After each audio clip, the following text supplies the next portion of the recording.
Ambassador Bitok. I have the Principal Administrative Secretary for the National Police Service. And I have the apology of the Principal Secretary for Internal Security and National Administration, Raymond Omolo, who has gone together with other government officials to condole with the family of the late Cabinet Secretary, Professor George Magoha. You're most welcome. Fellow Kenyans, in marking 100 days since I assumed office as Cabinet Secretary for Interior and National Administration, I have had the opportunity to reflect on the past and on what has made Kenya so resilient as a nation, while also looking ahead to ponder the future and what can be done to make our homeland a safer, more secure, and better country. In my reflections on the state of our homeland security, I reckon that it has been a challenging but fulfilling 100 days, although remarkably contrasted with my significantly predictable past 2 decades, which I spent in academia, legal practice, and the legislature. I have traversed Kenya in those 100 days to see for myself, to hear for myself from our fellow citizens what they go through every day. I have seen a country in need of service. I have heard from citizens thirsting for the liberty to hustle for their families, free from the fear of criminals.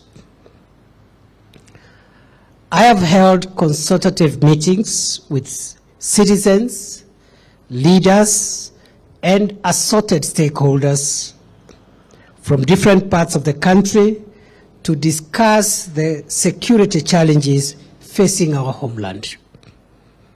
To secure every part of Kenya, the government is committed to work with all stakeholders to develop locally generated but nationally implemented security priorities and solutions.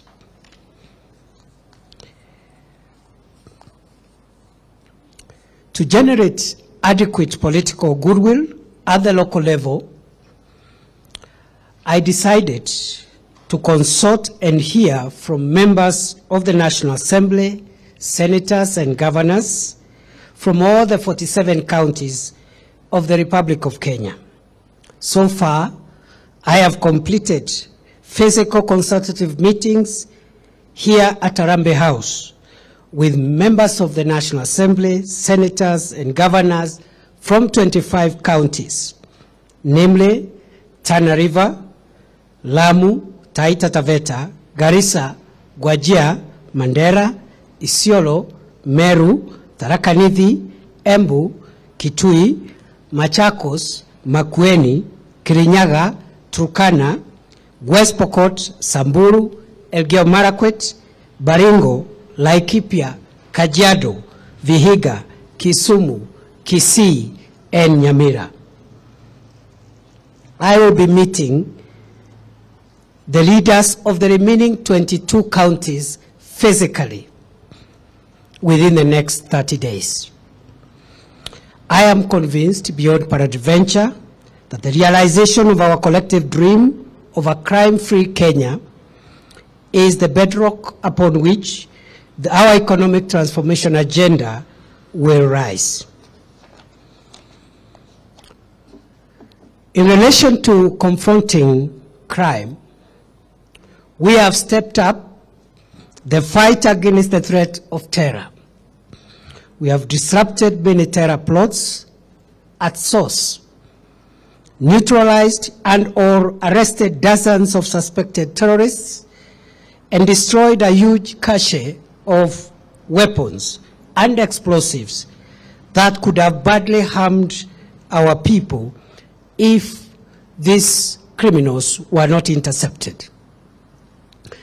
The current crackdown on Al-Shabaab terror cells in Somalia, which is spearheaded by the local community there, with the support of the federal government of Somalia, has tremendously weakened this dangerous militant group. Our security agencies are alert to ensure that these militants do not cross into our territory, and they are determined to keep at bay this terror group now that it is at its weakest ever.